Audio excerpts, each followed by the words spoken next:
அனைவருக்கும் வணக்கம். ஒரு பூனை லேசாக கையை கீறிடுச்சு. கீறினதுனால இதுக்கு 4 தடுப்பூசி போடணும்ட்டாங்க. 4 தடுப்பூசி 4வது தடுப்பூசி 28ஆம் தேதி போடணும். என்ன இப்போ தடுப்பூசி அரசு மருத்துவமனையில் தான், நாய் கடிச்சா பூனை கடிச்சா பள்ளி எலி கடிச்சா எல்லாத்துக்கும் அரசு மருத்துவமனையில் தான் கண்டிப்பாக போடணும். ஏன்னு கேட்டிங்கன்னா அங்கே தான் கரெக்டாக இருக்குது. அதுக்கு நம்ம அங்கே போகிறவங்க உடம்புக்கு காய்ச்சல் கொஞ்சம் கைக்கு எதுவும் பால்ட் ஆகி போச்சுன்னா அந்த அரசு மருத்துவமனைக்கு போக மாட்டேங்கும். என்ன காரணம்? உங்கள் மனசுக்குள்ளே கொஞ்சம் பயம் இருக்குது.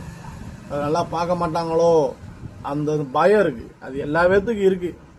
ஆனால் இப்போ ஒரு ஆக்சிடென்ட் ஆச்சுன்னா முதல் தூக்கிட்டு போகிறது அரசு மருத்துவமனை தான். என்ன சொல்கிறீங்க? அதுக்கப்புறம் இங்கே வேண்டாம் அங்கே போயிடுவோம் அப்படின்னு எண்ணம் வந்துடுது.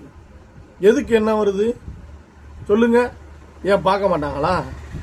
ஏன்னா நமக்குள்ள ஒரு பயம் இருக்கு. பார்க்க மாட்டாங்களோன்னு ஒரு பயம் இருக்கிறதுனால தனியாக கொண்டு போயிடுறீங்க. வேற ஆஸ்பத்திரிக்கு கொண்டு போயிடுறோம்.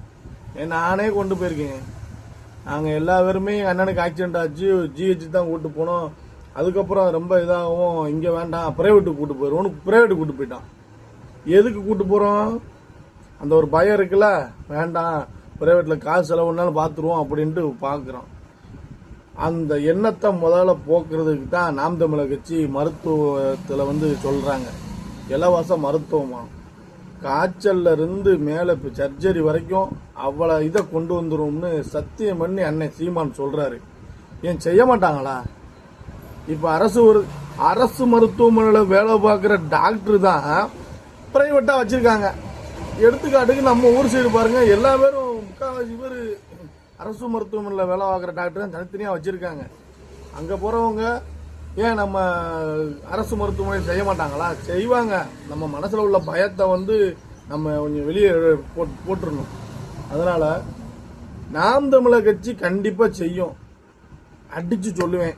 நீங்கள் இப்போ ஆட்சிக்கு மட்டும் வந்துருச்சு வைங்க, இலவச மருத்துவம் தான். கல்வி இலவசம், குடிக்க தண்ணீர் இலவசம், வேற ஒன்றும் இலவசம் கிடையாது. முதியோர்களுக்கு இலவசம் 2500 மாதம் தரப்போகிறாங்க. வேற எந்த இதுவும் இலவசம் கிடையாது. மாணவனோட கல்வி கடனை கொஞ்சம் ரத்து செய்வாங்க, அவ்வளோதான். அதுக்கப்புறம் மக்களுக்கு ஏற்ற உழைப்புக்கேற்ற ஊதியத்தை கண்டிப்பாக கொடுத்துருவாங்க. எல்லாமே விவசாயம்லாம் அரசு வேலையாக வரும். ஆடு மாடு மேய்க்கிறது அரசு வேலையாக வரும். முக்கியமாக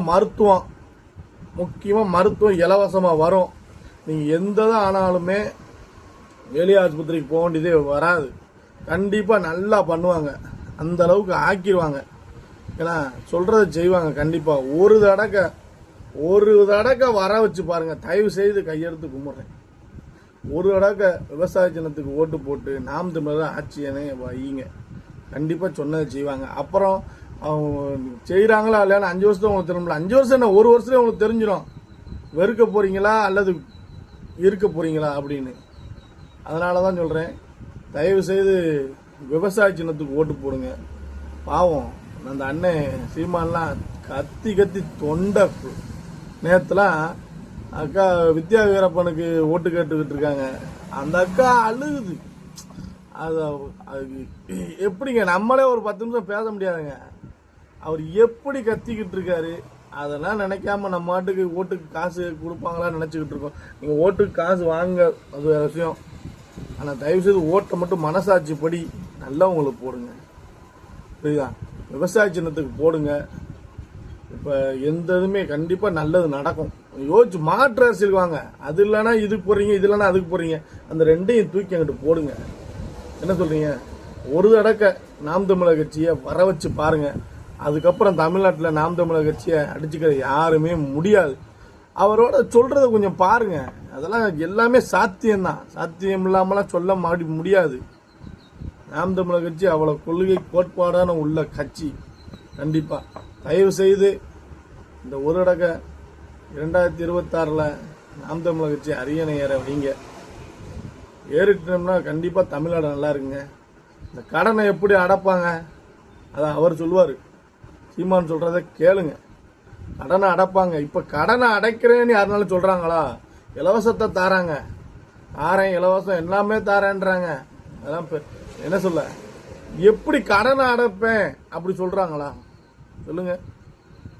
அதனால் தயவு செய்து விவசாய சின்னத்துக்கு ஓட்டு போடுங்க. இன்னும் மெயினாக என்ன தெரியுமா, முக்கால்வாசி மருத்துவமனைக்கு போகிற காரணமே மது தான். அதனால தான் அவன் வாரான், குடிச்சிட்டு வரான், இடிக்கிறான், குடிக்காத மேலே இடிக்கிறான், குடித்தவனும் விழுறான், குடித்தா அட்டாக் வருது, ப்ரெஷர் வருது, கையால் வராமல் போயிடுது, எல்லாமே வருது அந்த மதுனால தான். அதை ஒழிச்சிட்டாலே முக்கால்வாசி அரசு மருத்துவமனைகளோட வேலையை குறைஞ்சிரும். சத்தியமாக குறையுங்க, அடிச்சு சொல்லுவேன். முக்கால்வாசி மருத்துவமனையில் போய் பாருங்க, என்ன கேஸ்ன்னு போய் பாருங்க, எதனால வந்துச்சு பாருங்க. சும்மா நோய் வருமாங்க? ஏதாவது ஒன்று தப்பு, சாப்பிடணும், தவிச்சா தண்ணி குடிக்கணும், மித்ததை போய் குடித்தோம்னா உடம்புக்குள்ள எல்லா வேலையும் கொஞ்சம் கொஞ்சமாக காட்டும். என்ன சொல்றீங்க? அது எல்லா பேத்துக்கும் இருக்கு, கண்ணால பார்க்குறேன். பாவம் ஒல்லியா இருக்காங்க, குடிச்சு முகமே வயசு தக்கனே இருக்காங்க, எல்லாம் மாறி போச்சு. அதனால அந்த மெயின் மது கடையை கண்டிப்பா 1 வருஷத்துல மூடுவாங்க, கண்டிப்பா மூடுவாங்க. புரியுதா? பெண்கள் தான் இதை பார்க்கணும். நீங்களாம் மது கடையை திறந்து வைக்கணுமா, திறந்து இருக்கக்கூடாதாங்க, அதை மட்டும் சொல்லுங்க. குடிக்கூடாது, மதுக்கடை இருக்கக்கூடாதுன்னு நினைக்கிறீங்களா? அப்புறம் ஒரு இடக்க மாட்டு அரசியலுக்கு வாங்க. யாரு மதுக்கடையை மூடுறேன்னு சொல்றா சொல்லுங்க.